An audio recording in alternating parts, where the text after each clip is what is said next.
IBGE prevê em 2019 safra de grãos 0,2% menor que a de 2018. Plantio de soja 2018-2019 no Brasil chega a 71% em ritmo recorde. Plantio de milho no centro-sul do país avança para 82% da área. A ABAPA prevê aumento de 24,9% na área de algodão na Bahia na próxima safra.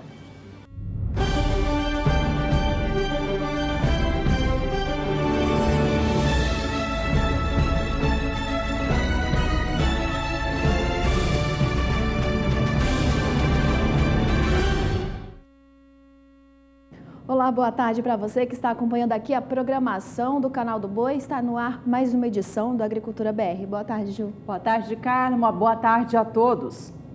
O ex-ministro da Fazenda, Joaquim Levy, vai deixar o cargo de diretor do Banco Mundial em Washington para assumir o comando do BNDES no Brasil. Para sabermos mais detalhes deste assunto, vamos até a Bolsa Brasileira de Mercadorias em São Paulo, capital, conversar com Walter Puga Júnior, que já está a postos aqui. Oi, Puga, boa tarde para você. Conte-nos mais sobre essa novidade. Olha, o que ocorre é que algumas agências de notícias já dão como certa a nomeação de Joaquim Levy para a presidência do BNDES, né? Ex-ministro da Fazenda durante o governo Dilma Rousseff, Levy é diretor financeiro atualmente do Banco Mundial, né? E já estaria esvaziando suas gavetas lá em Washington, na sede do Banco Mundial, para se mudar para o Rio de Janeiro. Ele substituiria aí Diogo Oliveira no comando do Banco de Fomento Brasileiro, BNDES. A notícia é muito bem recebida pelo mercado. Embora tenha prestado serviço a governos do PT e mesmo até ao ex-governador, né, Sérgio Cabral, no estado do Rio, o fato é que Joaquim Levy é respeitado pelo conhecimento que tem. Tem a mesma formação do futuro ministro da Fazenda, Paulo Guedes. Vem da mesma linha. Os dois são engenheiros, ele é engenheiro naval, formado pela Universidade Federal do Rio de Janeiro e tem mestrado na Fundação Getúlio Vargas. Mais do que isso, tanto Paulo Guedes, futuro ministro da Fazenda, como Joaquim Levy, têm estudos, né, realizaram. Joaquim Levy tem,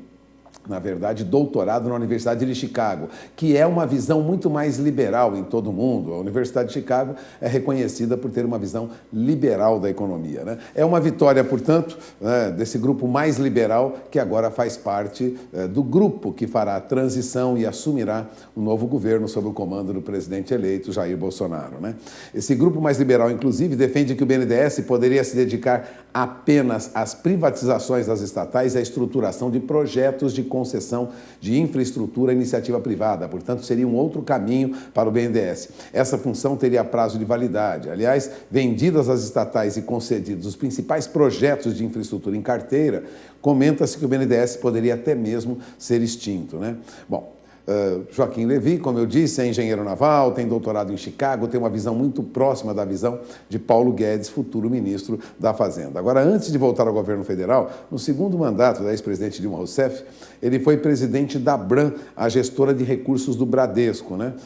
Procurado, Levy e Guedes não responderam aos contatos. Mas é importante lembrar que, sob o comando dele, sob o comando de Joaquim Levy, o BNDES teria que continuar a fazer a devolução de recursos para o Tesouro, né? A atual programação do BNDES prevê devolução de quase 27 bilhões de reais ao Tesouro ainda em 2019. É um cronograma de reestruturação da dívida com a União que foi firmado agora há pouco tempo, em julho, né? Na semana passada, o diretor financeiro do BNDES, Carlos Tadeu Freitas, eu tenho anotado aqui, confirmou para jornalistas que o BNDES poderia devolver até 40 bilhões de reais a mais para o Tesouro, né?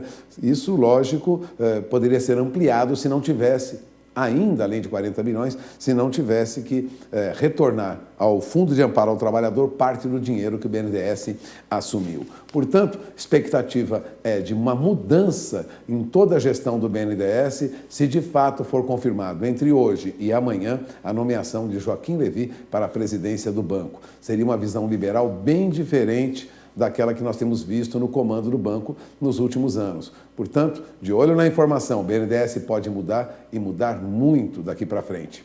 É com vocês em Campo Grande. Obrigada por enquanto, Puga. Vamos seguir acompanhando o noticiário então. Carla.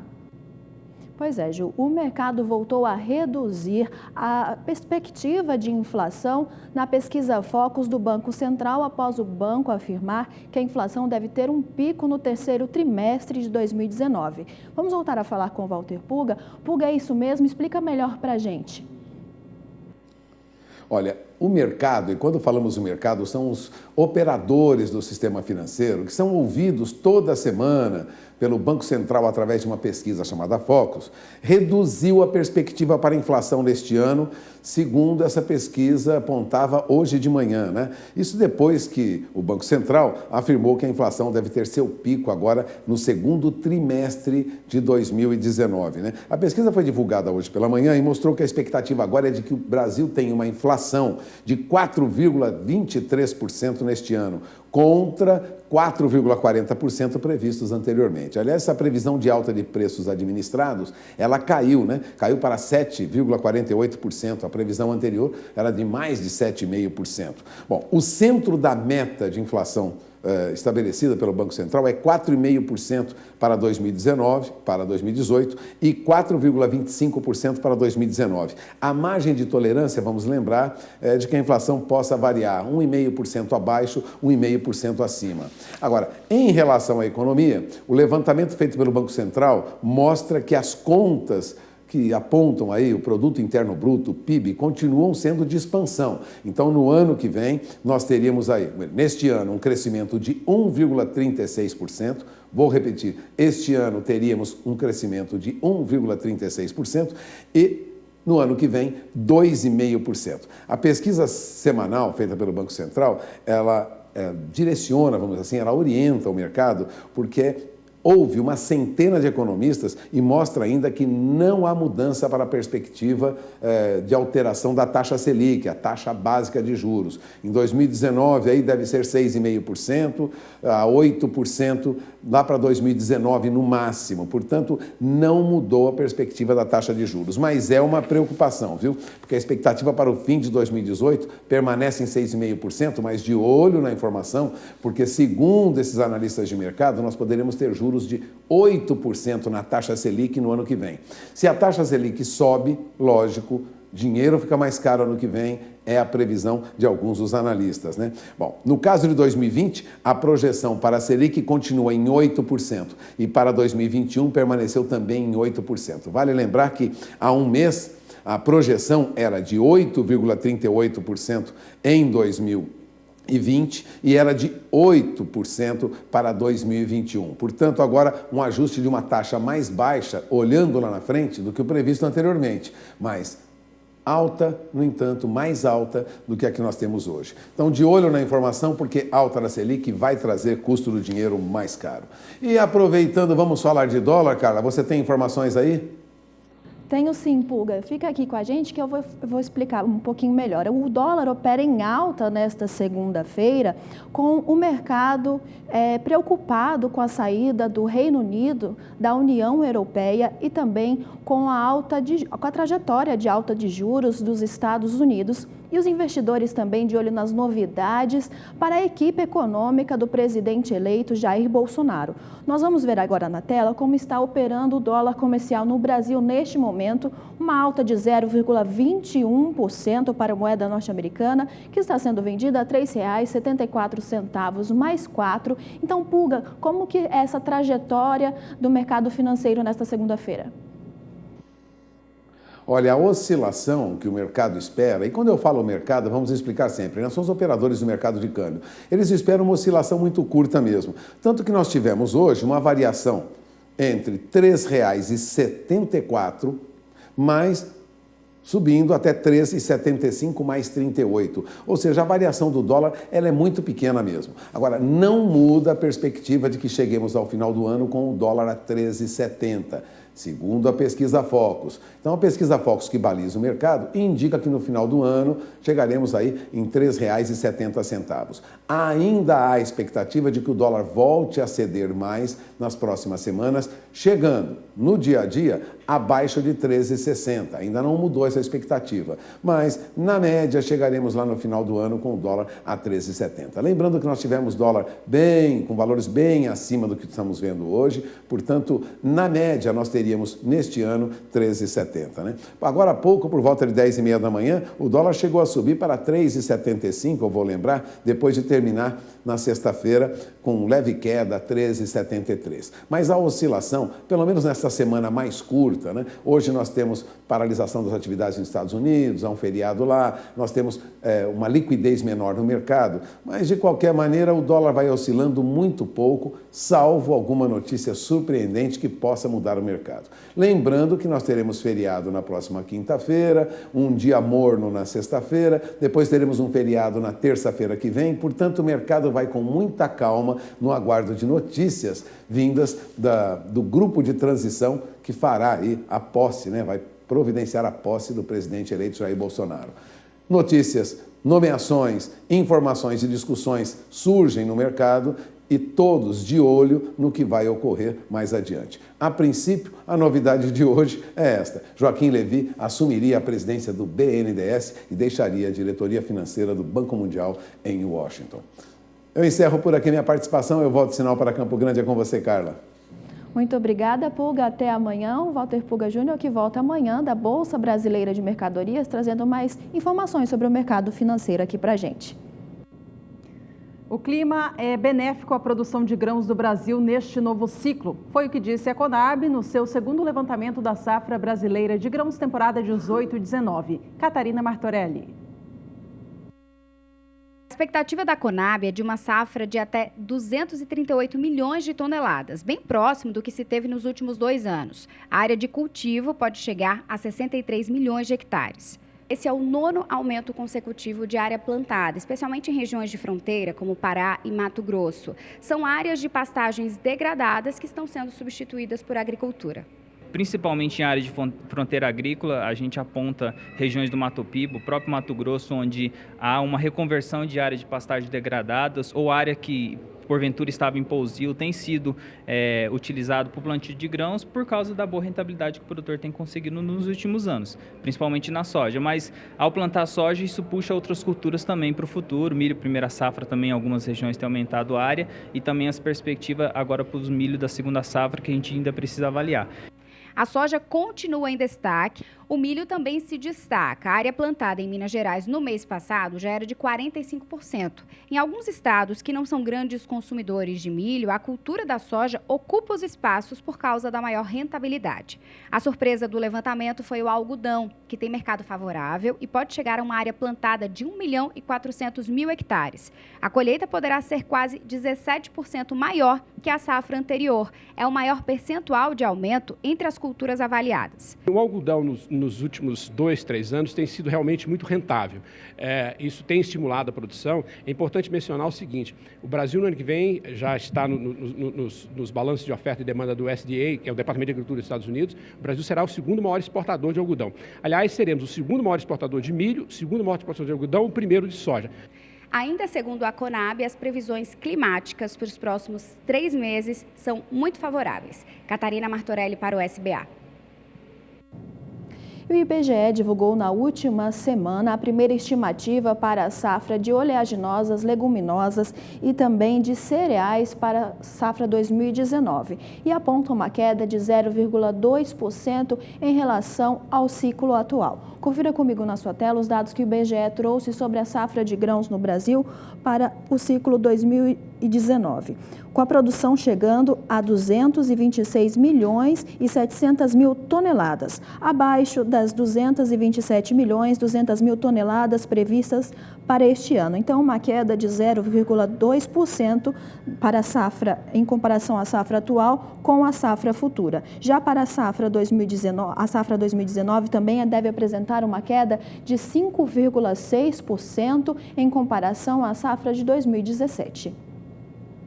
De acordo com o IBGE, apenas uma região do Brasil deve registrar alta na produção de grãos neste novo ciclo. É a região sul. Todas as demais devem apontar uma queda. Veja só, região norte deve apontar uma baixa de 0,3% na produção em 2019. Região nordeste puxa para baixo a expectativa de produção do Brasil no próximo ciclo, tendo uma estimativa de queda de 8,8%. O Sudeste brasileiro deve produzir 1,9% a menos de grãos no ano que vem, enquanto o Centro-Oeste 1,4% a menos. Apenas a região sul do país tem essa expectativa positiva, portanto, podendo produzir mais de 4% em relação a 2018. E 4 das principais lavouras de grãos devem apresentar recuo em relação à safra anterior. Você confere comigo na sua tela os dados que o IBGE trouxe sobre as lavouras de grãos que devem ter recuo na produção do ano que vem. Você vê aí na primeira posição, vem o trigo com uma queda de 12,5%. Na sequência, o algodão herbáceo em caroço, que deve ter uma queda de 2,8% para o próximo ciclo. O arroz em casca deve ter uma queda de 4,2% e a soja em grão vai ter uma queda de 1%. São esperadas altas de 0,3% na safra de feijão e para o milho e grão deve ter um aumento de 2,6%.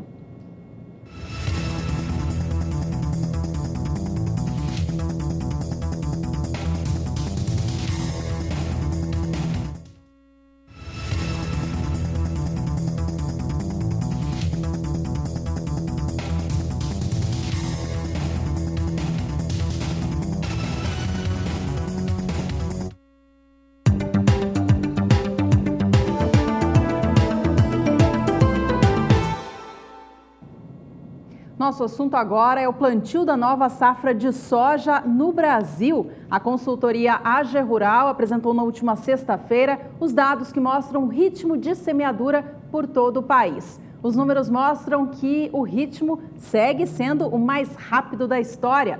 De acordo com a AG Rural, a evolução na última semana foi de 11 pontos percentuais, com a área prevista plantada até agora alcançando 71%. Veja que na semana anterior a área estava em 60%, portanto, evolução de 11 pontos em 7 dias. Os números da consultoria AG Rural mostram que o ritmo segue acelerado em relação ao visto no ano passado, quando nesta mesma época do ano eram 57% de área plantada, portanto, o ritmo segue muito avançado em todo o Brasil. E o estado do Mato Grosso, que é o maior produtor da oleaginosa no Brasil, aponta uma liderança para este plantio da safra 2018-2019 da soja. Você confere comigo na tela. Você não consegue conferir na tela comigo porque ainda não está pronto, mas eu vou falar para você.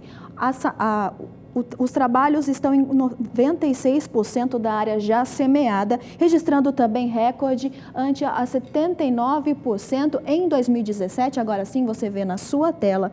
Para a AG Rural, o tempo permanece favorável ao plantio e as lavouras estão se desenvolvendo bem no estado do Mato Grosso. Outro destaque feito pela consultoria é o avanço da semeadura no Rio Grande do Sul, que atingiu 39% da área, mas que pode apresentar necessidade de replantio em alguns pontos. Bom, falando em região sul do país, vamos saber então como o clima se comporta para esse estado e também para os demais que compõem a região sul, Rio Grande do Sul, Santa Catarina e Paraná. Vamos até a Somar Meteorologia falar com a Juliana Rezende, que já está por aqui. Juliana, boa tarde para você. Como que fica o clima então para os sojicultores da região sul do Brasil?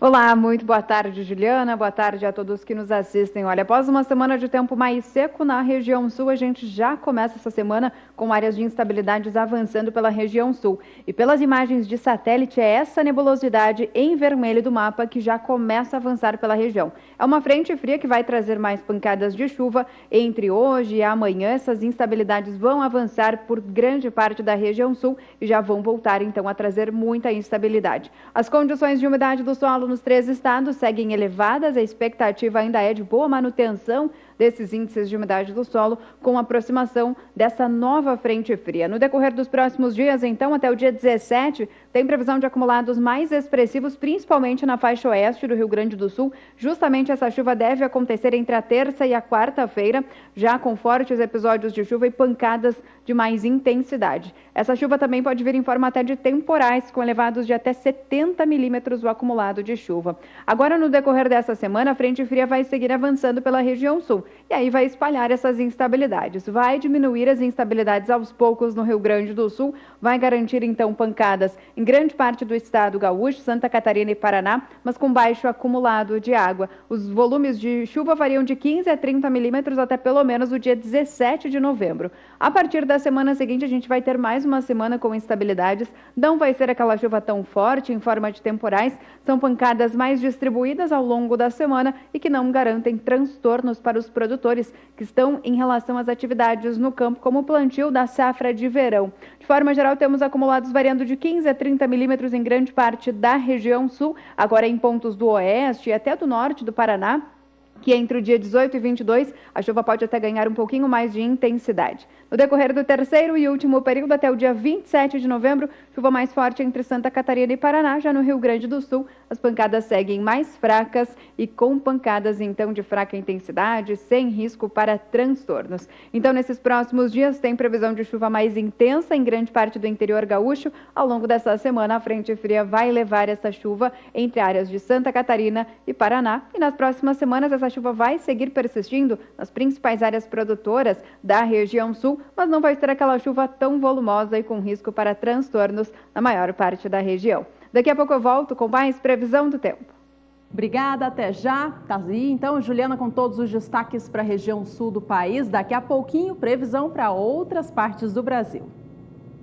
E agora nós vamos acompanhar como está se movimentando o preço para a saca de 60 quilos da soja nos principais portos brasileiros. Você confere comigo na sua tela, começando pelo Porto de Santos, que a saca está sendo negociada a R$ 88,00 e no Porto de Paranaguá, R$ 87,50 para a saca de 60 quilos da soja, iniciando a semana com leve alta.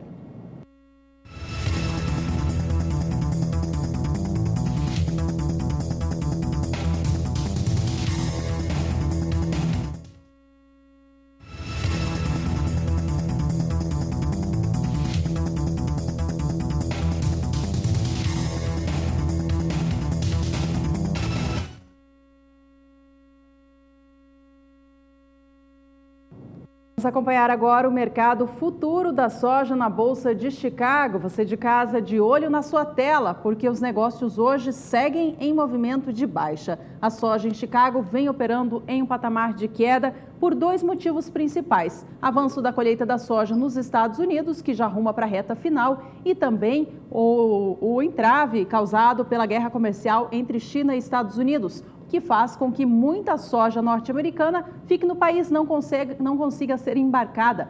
Os contratos com vencimento em novembro vêm agora a $8,72 por bushel. Posição de janeiro, $8,82 mais 4. Março vem a $8,95 mais 4 bushel, enquanto a soja negociada em Chicago para entrega em maio, $9,09 mais 2. As posições caem de 3 a 4 centavos de dólar por bushel neste momento. E nós vamos para um rápido intervalo comercial, mas no próximo bloco você vai ver que o plantio de milho na região centro-sul do país avança para 82% da área. E veja ainda nessa edição que a venda de etanol hidratado bate um novo recorde na segunda semana de outubro. Mas antes você fica com o Momento Fosfosal. Com Fosfosal, o meu gado melhorou, o meu lucro aumentou e a vida sossegou.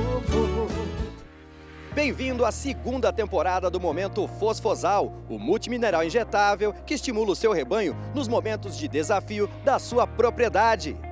E para essa temporada, preparamos para você uma série de depoimentos de pecuaristas por todo o Brasil que usaram e comprovaram a eficácia de Fosfosal, aumentando a lucratividade da fazenda. Acompanhe no vídeo. Na questão de adaptação para confinamento e no desenvolvimento desses animais também na fase de recria, que teve um diferencial visual, assim, né? Porque não teve uma medição exata, mas deu para perceber que teve um ganho visual, assim, que foi positivo. Os animais que usou o produto se adaptaram mais fácil, né?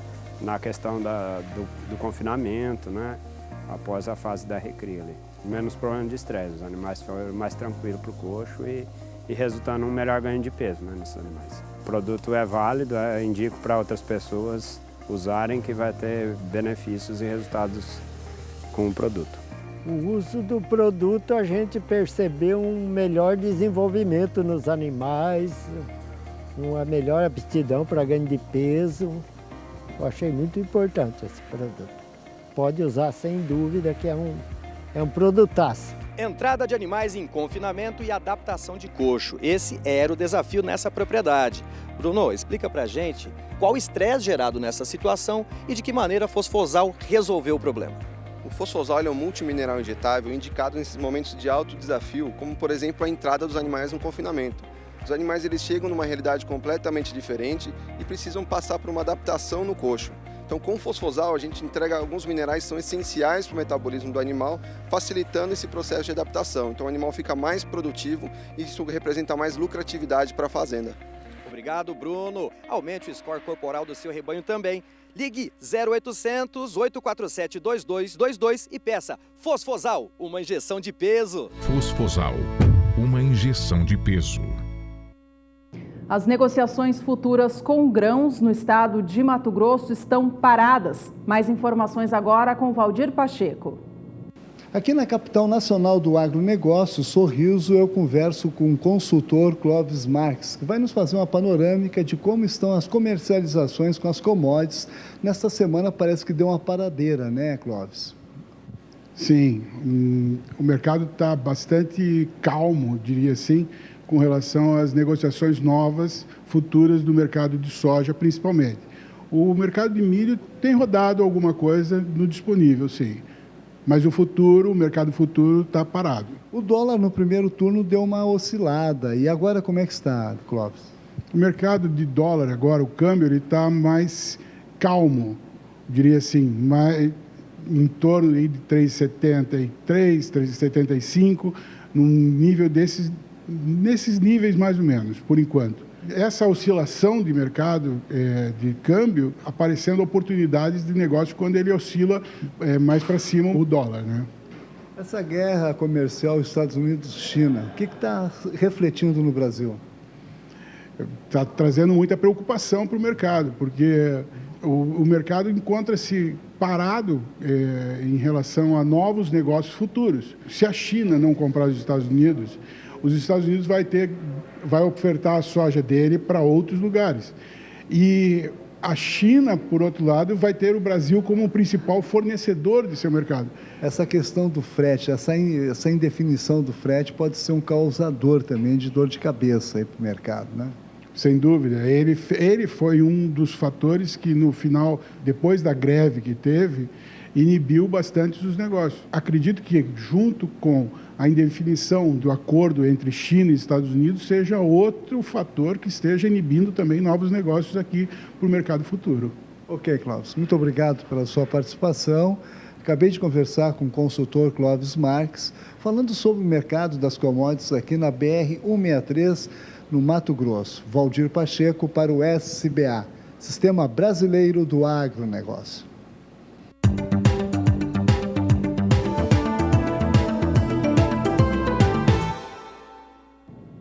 E a consultoria AG Rural informou nesta sexta-feira que o plantio para a primeira safra de milho 2018-2019 apresentou um avanço de 17 pontos percentuais na região centro-sul do país, alcançando 82% da área destinada ao grão para esta safra. Você confere comigo na sua tela que é um avanço significativo em relação ao mesmo período do ano passado. Aí você está vendo que é 2/10, mas na verdade é 2017, quando haviam já sido plantados 55% da área prevista para o milho.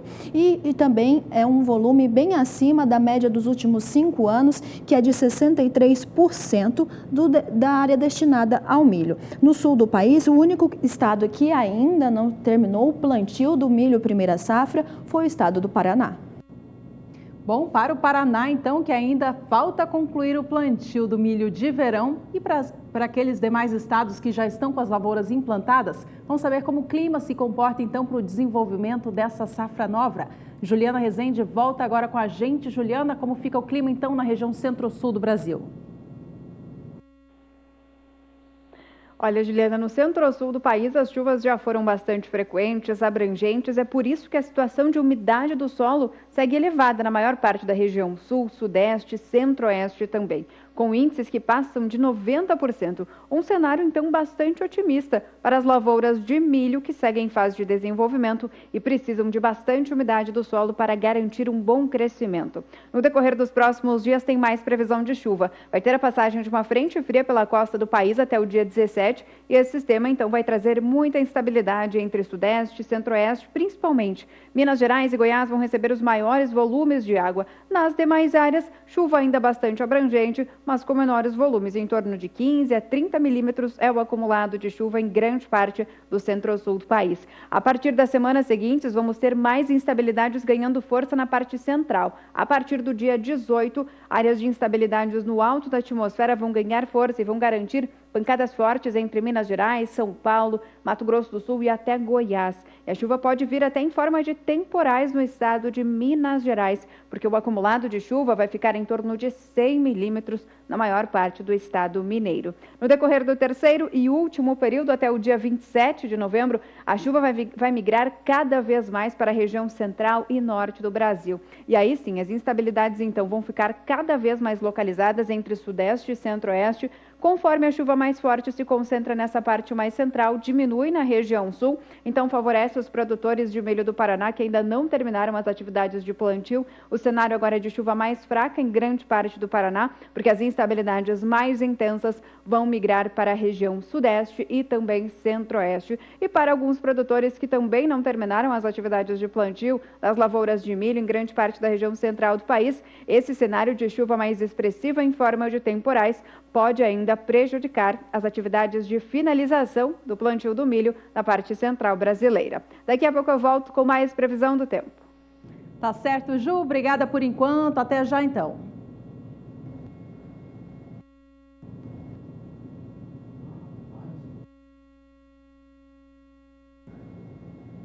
E agora o assunto aqui no Agricultura BR, nós vamos falar sobre cana-de-açúcar. A União da Indústria de Cana-de-Açúcar divulgou hoje o relatório quinzenal com referência à segunda quinzena de outubro para a região centro-sul do país e aponta um volume recorde de vendas para o etanol hidratado na região. Você confere comigo na sua tela dados que a Única trouxe hoje sobre as vendas do etanol hidratado comercializado na região centro-sul e mostra que foram vendidas pelas unidades da região 1 bilhão e 70 milhões de litros, um aumento de 26,54% em relação ao mesmo período do ano anterior, que foi de 849 milhões 480 litros. Esse volume representa um novo recorde de vendas do biocombustível no mercado doméstico em uma única quinzena. Vamos agora aos números fechados do mês de outubro e a comparação com o mês de setembro. A gente vê que em outubro deste ano de 2018, as vendas foram bem superiores, enquanto em setembro foram negociados 1 bilhão 510 milhões de litros de etanol hidratado na região centro-sul do país. Em outubro foram 2 bilhões e 20 milhões de litros. De acordo com a Única, esse crescimento se deve mais uma vez à manutenção da competitividade do biocombustível frente à gasolina. Vale a gente lembrar que o etanol hidratado é aquele que possui de 4 a 5% de água na sua composição e é o que abastece diretamente o tanque dos automóveis. Em relação à quantidade de cana processada na região Centro-Sul, a Única aponta uma queda de mais de 17% para o período. Você confere comigo os dados que a Única trouxe sobre o processamento de cana-de-açúcar na região Centro-Sul do país e a Única aponta que 24.860.000 toneladas foram processadas na segunda quinzena de outubro, uma queda de 17,53% na comparação com o mesmo período do ano passado, que foram processados 30.140.000 toneladas da cana-de-açúcar na região centro-sul do país.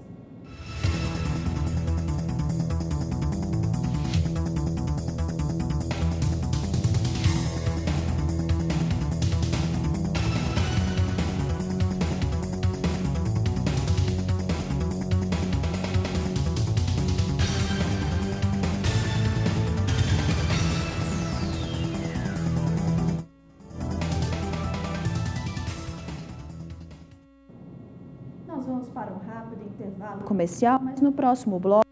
O Agricultura BR vai agora para um rápido intervalo comercial. Ainda nesta edição você vai saber que a Conab promove amanhã venda de trigo para o estado do Paraná. Futura ministra da Agricultura concede entrevista coletiva de imprensa no estado do Mato Grosso do Sul, na cidade de Campo Grande. Nós voltamos depois do intervalo. Agora você fica com o Momento Fosfosal. Vamos aumentar esse som, que é hora de despertar.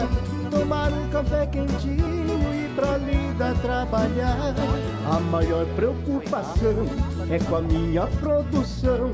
Pro meu gado. Quando eu fiz a primeira vez, aí o gado melhorou de repente o leite, né?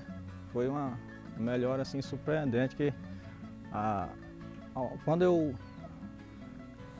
pedi o rapaz, o Zezinho da Casa da Roça, ele trouxe o remédio para mim. Aí nós fez, em seguida o leite aumentou a base de 2 litros em média por vaca. Eu achei bom. Eu fiquei muito surpreendente com o remédio. Usei na primeira vez sim, aí já repeti ele 2 vezes, né? Só na vaca. A bezerrada melhorou. Bem mesmo, bem. Ficou bem cheinha, bem... Uai, igual eu usei aqui e teve resultado, eu queria que o pessoal também usasse, né? Para ver e comprovar também que valeu a pena. Se os amigos da região e outra região, se for o mesmo que eu usei, ele vai ter lucro, porque vai dar certo. Para mim teve um excelente lucro, assim, aumentou meu leite, né? E o que dá lucro a gente tem que falar, né? Fosfosal você encontra na Casa da Roça, no município de Xinguara, Rua Duque de Caxias, número 62, Centro, próximo ao Banco do Bradesco. Você também encontra na cidade de Rio Maria e Floresta do Araguaia. Venha tomar um café conosco e conferir as ofertas e prazos. Pensa num produto bom! Fosfosal, uma injeção de peso. A deputada federal Tereza Cristina, recém-nomeada para assumir o Ministério da Agricultura do governo do presidente eleito Jair Bolsonaro, concedeu uma entrevista coletiva à imprensa de Mato Grosso do Sul na última sexta-feira. Na ocasião, ela falou a respeito dos desafios que terá frente a este novo cargo. O repórter Vinícius Souza acompanhou tudo de perto e mostra agora pra gente. Na tarde desta sexta-feira, a deputada Tereza Cristina, que também é futura ministra do Ministério da Agricultura, Pecuária e Abastecimento, conversou com a imprensa na sede da FAMASU, em Campo Grande, MS. Ela falou sobre a importância da segurança jurídica para o setor do agronegócio. O presidente Bolsonaro, acho que não é novidade para ninguém, ele sempre diz que vai ser muito duro com essas questões, né? Que ele não vai admitir invasão, nem de qualquer tipo de movimento. Sem terra, indígenas, que ele não vai admitir invasões, que ele vai, a FUNAI, ela é ligada ao Ministério da Justiça, portanto, ao futuro ministro Sérgio Moro, né? Eu não sei também como é que vai ficar essa estrutura, isso também está sendo desenhado, mas ele frisou isso para mim, que na segurança jurídica ele não vai titubear, né? Que com ele, esse assunto de invasão, isso aí para ele não tem o diálogo, a conversa, a lei, tudo bem, mas o que tiver fora da lei, ele não vai titubear, ele não vai admitir. Vai se trabalhar no marco temporal, então, no caso com certeza, nós temos muitas coisas, né? Nós entregamos para ele à frente um calhamaço de notas técnicas, de decretos, de coisas que estão abaixo da lei, mas que hoje, às vezes, têm mais força que a lei.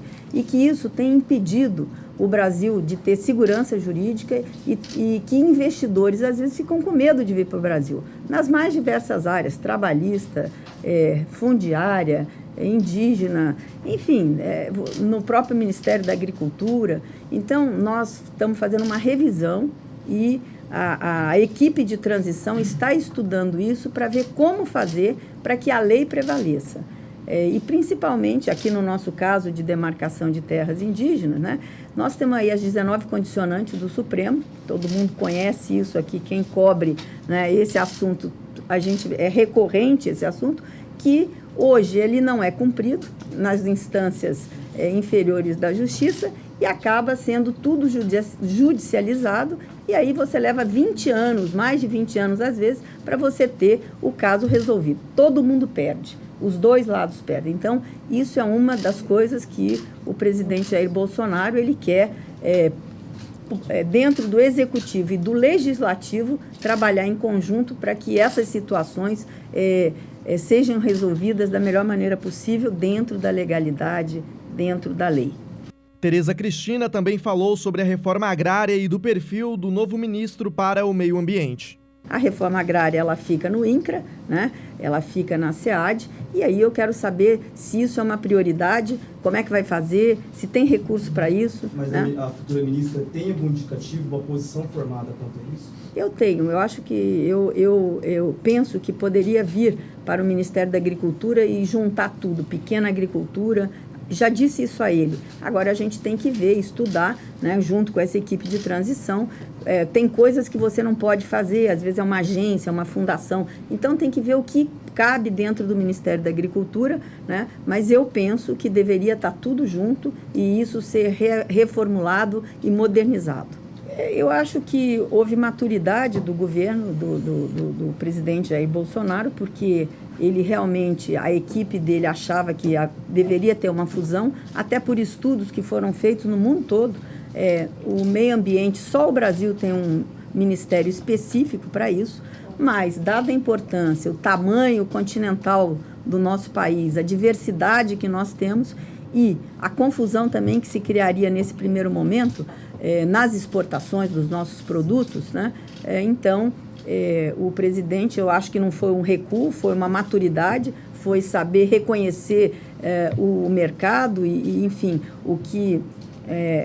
a importância do meio ambiente, mas ele vai ser totalmente reestruturado, readequado para uma política do que pensa esse governo. O perfil do ministro do Meio Ambiente vai ser um perfil que não tem ideologia, isso ficou claro.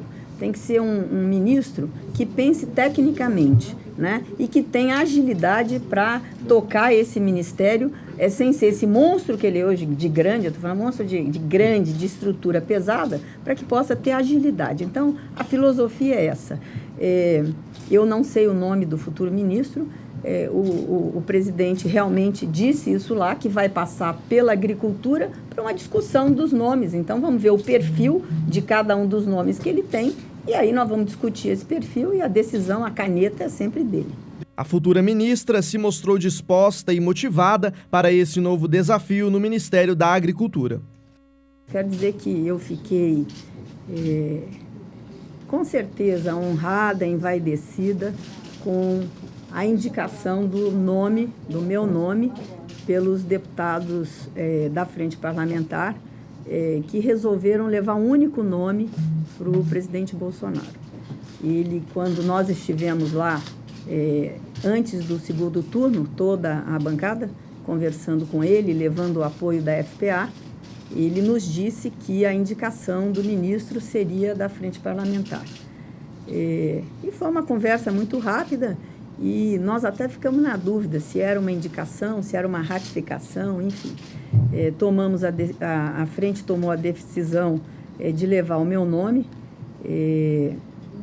para o presidente Bolsonaro, e foram quase 50 entre deputados e senadores, estiveram lá com ele numa reunião anteontem, às 5 horas da tarde, levando o meu nome não como uma imposição, mas como uma sugestão de nome para o Ministério.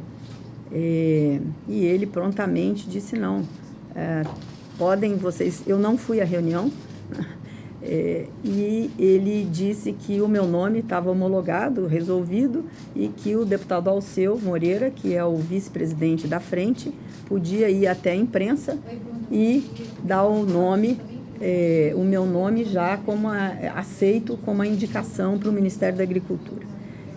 imediatamente ele tuitou, né, colocando a maneira dele de se comunicar, essa maneira moderna, diferente.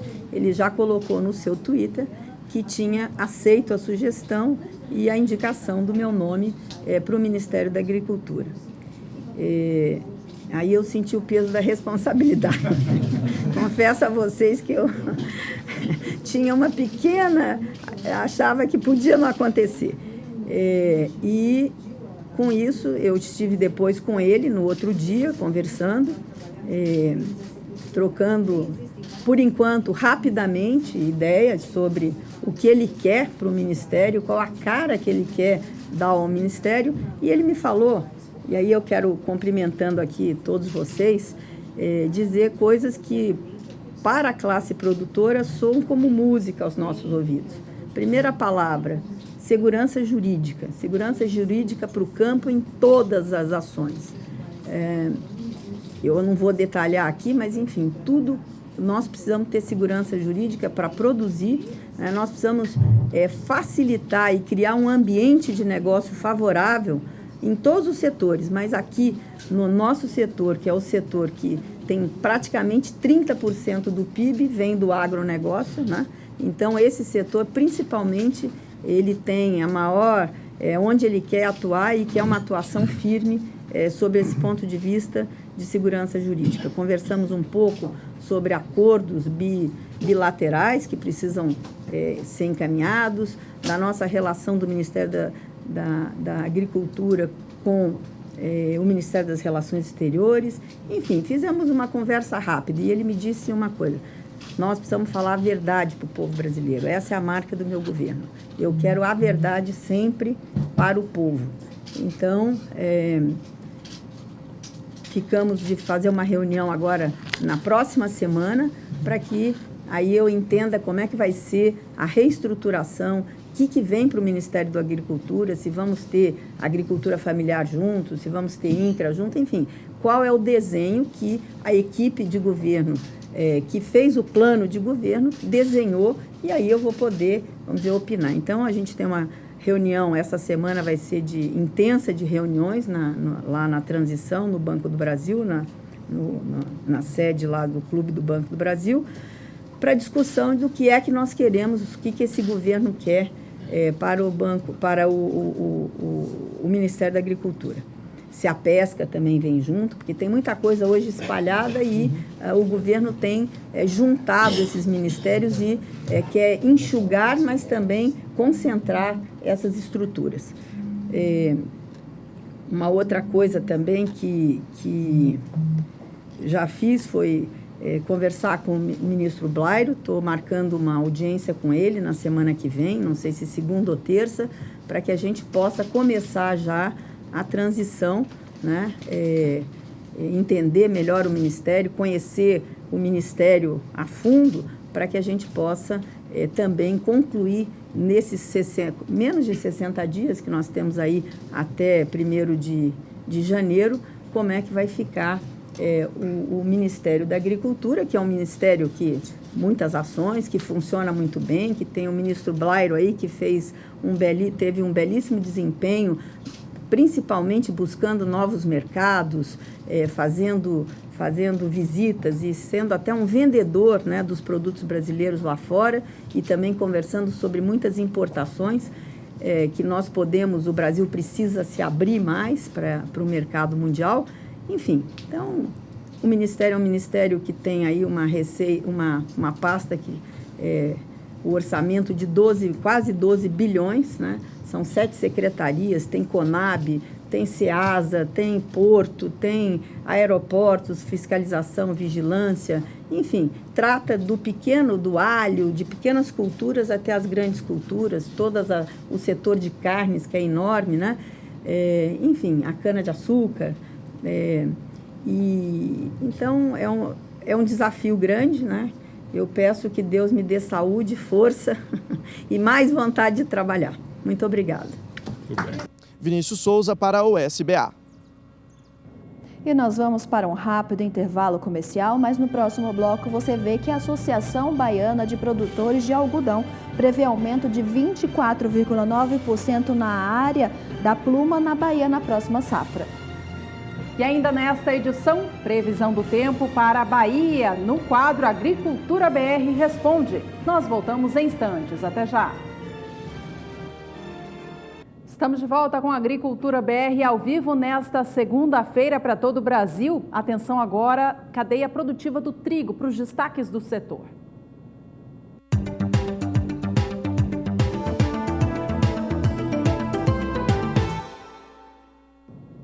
A Conab informou que vai vender nesta terça-feira, dia 13 de novembro, um volume excedente de trigo que possui em seus estoques. Esse volume, de acordo com a companhia, é correspondente ao montante total de 10.500 toneladas do cereal.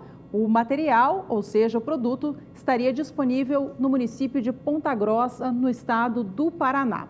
De acordo com a Conab, esse volume ofertado para comercialização não deve afetar o mercado. O preço de venda divulgado na última sexta, dia 9 de novembro, apresenta um deságio de 10%, uma vez que esse produto foi comprado pela Conab no ano de 2014. Para saber mais detalhes sobre esse edital, basta acessar o site da Conab, conab.gov.br.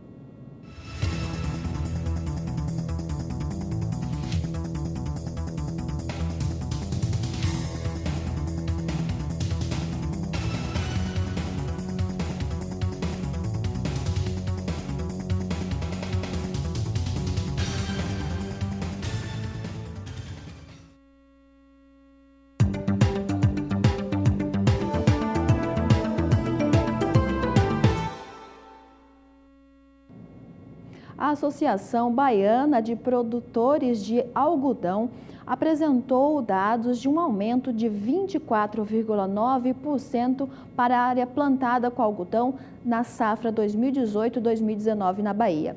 A partir do dia 20 de novembro, que é quando finaliza o plantio, finaliza o vazio sanitário, os cotonicultores baianos devem plantar em uma área total de 329.400 hectares, sendo 316.900 hectares no oeste da Bahia e 12.400 hectares no sudoeste baiano.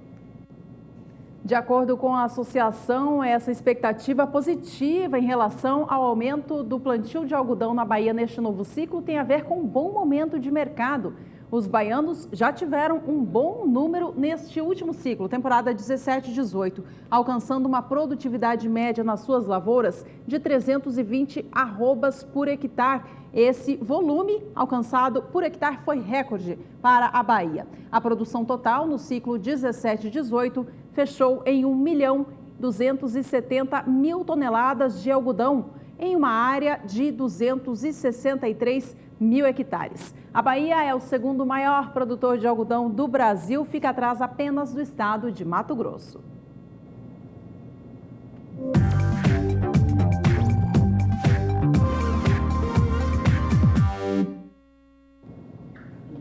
E agora chegou a hora da gente ver a pergunta do quadro Agricultura BR Responde de hoje e veio lá, lógico, do estado da Bahia. Vamos ver na tela, o nosso telespectador é o Jean Durães, do município de Ibotirama, e ele diz: oi, boa tarde, Jean. Gostaria de saber como fica a previsão do tempo para os próximos dias na cidade de Ibotirama, que é aqui na Bahia. Ju, o que a gente pode responder para ele, será? Bom, vamos, atenção então, Jean, e a todos aí da região, aos destaques com a Juliana Rezende. Juliana, como fica o clima nessa região baiana?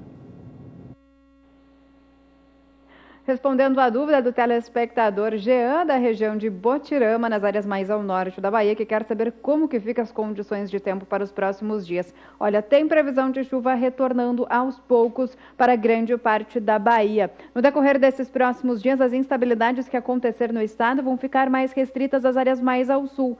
oeste até a faixa central também alcança. Na região de Botirama, a chuva que chegar deve ser muito fraca e irregular, em forma até de garoa. A tendência ainda é de avanço das instabilidades a partir do dia 18. Aí sim, volta a chover na região de Botirama. Tem previsão de chuva para todo o estado da Bahia, mas ainda vai ser uma chuva mais fraca, com baixo risco para pancadas mais volumosas, ou seja, o volume de água é baixo, ficando em torno de 5 a 15 milímetros o acumulado de chuva para Ipotirama entre os dias 18 e 22 de novembro. A partir do dia 23 é que a chuva vai ganhar mais intensidade.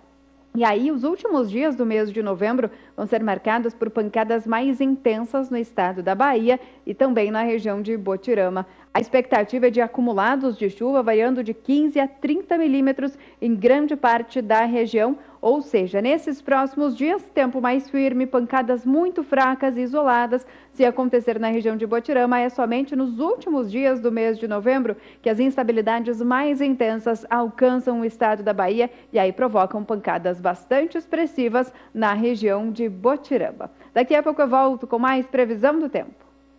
Certo, Juliana, obrigada por enquanto, até já. Um abraço ao Jean, que participou do quadro com a gente. Você que quer mandar a pergunta, aproveite esse tempinho para entrar em contato conosco, mandando no 67 99656 2266. E no próximo bloco a gente responde mais uma dúvida. Previsão do tempo vai ser para o Ceará. E também no próximo bloco você vai ver que o Showtech 2019 traz inovações tecnológicas para o produtor. O Agricultura BR volta já. Estamos de volta com a Agricultura BR para responder mais uma dúvida do telespectador. Acompanhe no quadro Agricultura BR Responde.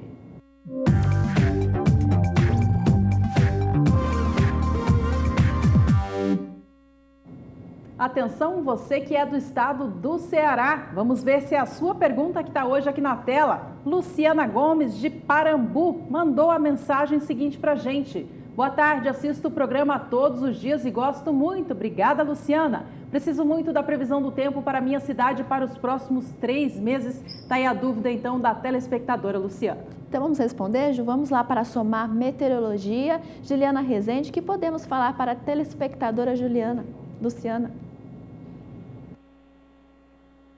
Olha, respondendo então a dúvida da telespectadora Luciana, da região de Parambu, no Ceará, que quer saber como que ficam as condições de tempo para esta região no decorrer dos próximos meses. Olha, novembro ainda vai ser um mês marcado por muita irregularidade de chuvas na região de Parambu. Tanto que no decorrer dos próximos dias, até o dia 17, nada de chuva no Ceará inteiro. No decorrer da segunda semana, ainda o tempo firme vai seguir predominando até o dia 22 de novembro, instabilidades avançando pelo Ceará somente nos últimos dias do mês de novembro. Aí sim, volta a chover em todo o estado cearense, incluindo a região de Parambu também. Ainda são pancadas mais fracas e vão seguir ainda irregulares, principalmente até a primeira quinzena do mês de dezembro. As chuvas somente devem se tornar mais frequentes na região de Parambu, no Ceará, a partir da segunda quinzena do mês de dezembro. Aí sim, a partir da segunda quinzena do mês de dezembro, as pancadas são cada vez mais frequentes, bastante expressivas, com condições para aumentar os índices de umidade do solo também na região.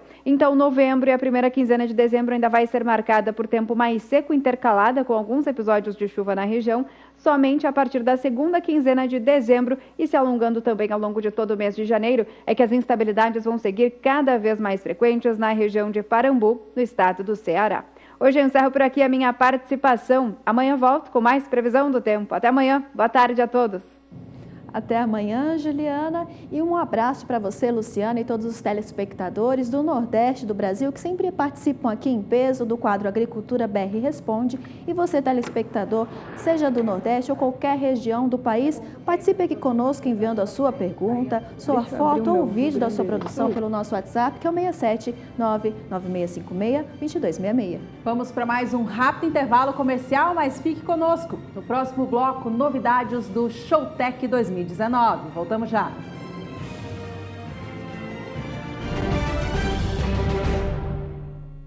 Estamos de volta com a Agricultura BR e o destaque agora é para o Showtech 2019.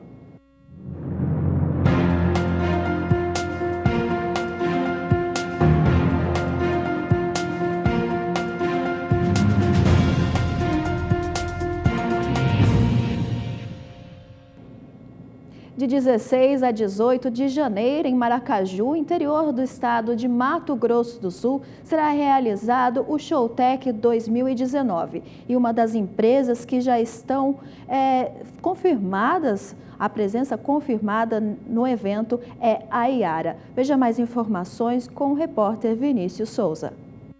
O Showtech 2019 vai reunir as principais empresas do setor do agronegócio. Uma delas é a Iara, empresa aí que trabalha com fertilizantes. Eu estou aqui com a Tassiana Seixas, que vai contar para a gente um pouco das novidades que a empresa traz durante a feira.